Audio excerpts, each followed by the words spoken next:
పథకాలు ఇప్పుడే గేరింగ్ మొదలు పెట్టారు. గ్రామ స్థాయిలో వాళ్ళు ఉంటారు కదా, దాచుకునే అక్రమ వ్యాపారాలు చేసేవాళ్ళు, మైనింగ్ ముఠ వాళ్ళ కార్యకర్తలు ఉన్నారు.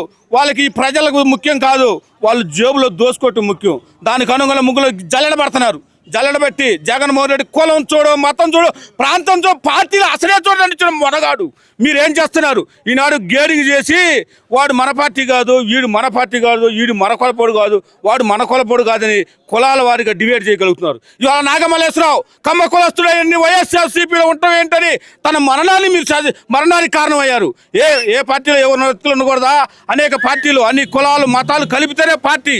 మీ ఒక్క వ్యక్తి ఒక పార్టీ ఒక కులం కాదు.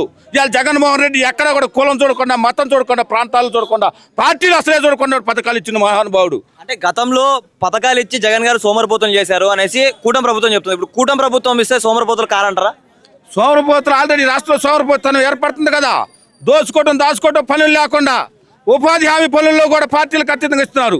ఆ ఉపాధి హామీ పనుల్లో 120 రోజులు కల్పిస్తున్న కేంద్రం ప్రవేశపెట్టే పథకం, ఆ పథకాన్ని కూడా వాళ్ళు దోపిడీ చేస్తున్నారు.